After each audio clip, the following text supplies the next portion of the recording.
Bonjour, dans cette nouvelle vidéo de biochimie structurale, la partie du glucide. Premièrement, j'espère que vous êtes bien.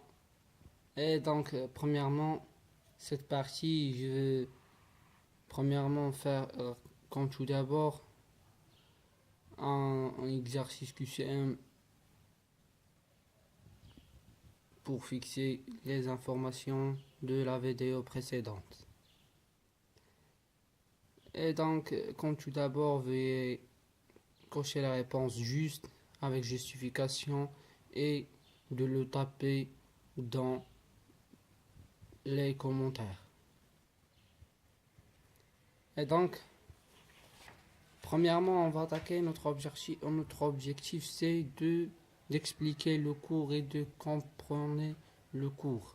Comprendre le cours. On va attaquer, Inch'Allah, la notion de la mutarotation. Qu'est-ce que ça veut dire une mutarotation? Mutarotation, ne cassez pas la tête avec les définitions du cours, avec des longues définitions. Je vais vous donner une toute petite définition pour retenir cette notion de mutarotation. La mutarotation, ça veut dire tout simplement c'est l'équilibre entre la forme alpha et bêta. Rappelez-vous la forme alpha-bêta. La forme alpha et bêta, c'est l'anomère alpha et l'anomère bêta. La forme alpha et bêta est définie par la position du OH lié de l'hydroxy lié au premier carbone avec le CH2OH. Ça veut dire la position. Ça veut dire si elles sont dans le même sens, on a l'anomère alpha. On a l'anomère bêta. Pardon. Et si elles sont dans des sens opposés, on a l'anomère alpha. Et donc, par exemple, car les os ne se trouvent pas dans la nature sous la forme linéaire, selon la forme du fichier. Rappelons-vous, donc, cette notion il dit que la majorité des os, et bien évidemment les tétroses et les pentoses et les hexoses, qui ont des formes cycliques. Donc, ils ont dit ici, les os ne se trouvent pas dans la nature sous la forme linéaire, elles se trouvent sous la forme cyclique. Ça veut dire celle représentée par Haworth. J'ai expliqué cette notion-là, toutes ces notions-là de l'anomère alpha, la cycle d'Haworth, la forme de Fischer, tout ça, je l'ai expliqué dans les vidéos précédentes. Et donc, par exemple, le glucose présent dans la nature, on va ici attaquer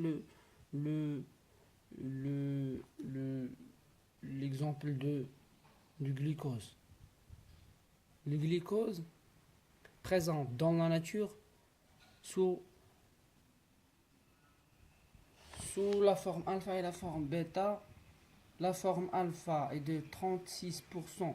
Le glucose présent dans la nature sous la forme avec un pourcentage de 36% sous la forme alpha des glucopyranose. Rappelez-vous ce que ça veut dire pyranose. Je l'ai expliqué dans les vidéos précédentes. Et, à 64 sous la forme bêta des glycopyranose. J'espère que cette notion de mutarotation soit claire. Et donc, on va attaquer maintenant la notion de la méthode de Killian et Fischer. Killian et Fischer. Cette méthode de Killian-Fischer, aussi appelée la synthèse cyanhydrique. Ils ont dit ici, elle est possible en partant de l'un d'un glycéraldéhyde. Rappelons-vous que ce qu'on appelle l'origine de tous les os, c'est le glycéraldéhyde. J'ai dit ça dans les vidéos précédentes. Et donc, Le glycéraldéhyde, donc, il est possible en partant de l'un des deux glycéraldéhydes. Ça veut dire quoi de l'un des deux glycéraldéhydes et d'augmenter le nombre de l'atome de carbone dans la chaîne unité par unité pour obtenir des tétroses, des pentoses. Cette méthode conduit à l'allongement de la molécule par addition d'un carbone supplémentaire. On ajoute l'acide cyanhydrique. Ici, voici un carbone. C'est ça pourquoi elle est appelée aussi la synthèse cyanhydrique, parce qu'on utilise l'acide cyanhydrique pour ajouter des carbones. Voici, ça c'est un tétrose. Tétrose à 4 carbones. 1, 2, 3, 4. On fixe l'acide cyanhydrique sur le carbone 1, qui est celui-là. Voici 1, 2, 3, 4. Et voici l'acide cyanhydrique. Le H, voici la forme de l'acide cyanhydrique. Un triple liaison C, liaison avec l'hydrogène.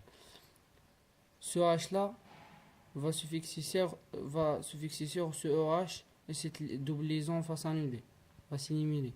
Et voici là. Voici le carbone 1 avec un H à droite et un H2O fixé ici. Et donc, ce première vidéo va devenir dans la nouvelle molécule un deuxième carbone.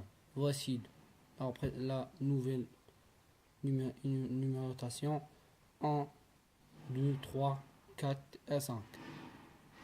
Et le glucose,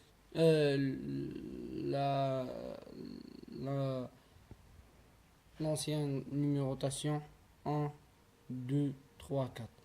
Règle. Ici, un aldose a un carbone dans deux aldoses AN plus 1 épimère en C2. Je vais vous expliquer maintenant qu'est-ce que j'ai compris moi sur cette notion de méthode de Killian-Fischer. Ils ont dit que il est possible, de partant de l'un des deux glycéraldéhydes, d'augmenter le nombre d'atomes de carbone de la chaîne unité par unité pour obtenir des tétroses, des pentoses. Ils ont dit qu'on part d'un seul aldose à un carbone et on arrive à deux aldoses à N plus 1 en C2. Pourquoi nous partons d'un seul aldose à un carbone et on arrive à deux aldoses?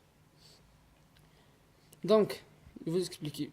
Ici, pour cette molécule-là, si le OH, si ce H est fixé ici, donc ce OH devient là, et donc il va être soit D soit N. Droite, ce OH était à droite, donc va être à droite, va être appelé D. Rappelez-vous la notion de dextrogire et lévogire. Et donc, si cette double liaison va être ici, ce H va être là, ce H va se fixer sur ce côté, et donc va se fixer sur l'oxygène de cette partie se trouve à cette côté-là, et donc va être à gauche, et donc va être sous la forme L. C'est ça qui dit on va partir un seul aldose, on va arriver à deux aldoses à 1 plus 1 carbone, rappelez-vous. Et donc, qu'est-ce que ça veut dire cette notion-là? C'est tout simplement, on ajoute cette méthode de Killian-Fischer, c'est tout simplement on ajoute un ose quelconque, on ajoute un carbone qui se trouve, on ajoute l'acide cyanhydrique qui contient ce azote-là va être éliminé après avec un agent détergent bien. J'espère que vous avez compris cette notion de méthode de Killian-Fischer. Si vous n'avez pas compris quelque chose, veuillez le taper dans les commentaires et je veux vous expliquer, Inch'Allah. Maintenant, la notion de dégradation de rôle. Cette notion de dégradation de rôle, c'est l'inverse de la méthode de Killian-Fischer. Ça veut dire, la méthode de Killian-Fischer, est dite, on ajoute un carbone à toute fois, à tout moment, on ajoute un carbone. Mais la dégradation du wall, à chaque moment, on élimine un carbone. À chaque fois, on élimine le premier carbone. Ça veut dire le premier carbone. Règle, en partant de deux aldolases à un carbone, en C2, et on obtient un seul aldose, à N-1 carbone. Ah, j'ai pas expliqué la notion. Pourquoi j'ai dit en C2 ici? Pourquoi j'ai dit AN carbone et puis en C2? Rappelons-vous que le carbone numéro 1 devient un carbone numéro 2 ici. Le carbone numéro 1 qui se trouve à la molécule de l'origine, il devient le carbone numéro 2. Et donc, le H de carbone 2, c'est le carbone c'est le H, c'est le H du carbone 2 qui détermine, qui donne les deux aldolases. Qui donne les deux aldolases qui sont épimères en C2. Le H ici va être soit ici, soit ici. Et donc, il va donner deux aldolases. C'est ça pourquoi on dit sont épimères en C2. Et donc, en partant de deux aldoses à un carbone épimère en C2, on obtient un seul aldose à N-1 carbone. Ces deux méthodes ont pour but de déterminer l'affiliation des os. Cette notion de dégradation de Wald est la méthode de Killian-Fischer ou la synthèse cyanhydrique et ont pour but de déterminer l'affiliation des os. Finalement, j'espère que vous avez compris quelque chose dans cette vidéo. Si vous n'arrivez pas à comprendre quelque chose dans cette vidéo, ou bien si vous n'arrivez pas à comprendre quelque chose dans la biochimie, ou bien si vous n'avez pas compris quelque chose dans toute la biologie, n'hésitez pas de poser vos questions dans les commentaires et je vais répondre, Inch'Allah. Et à bientôt. Bonne chance et bon courage dans votre étude, dans vos études.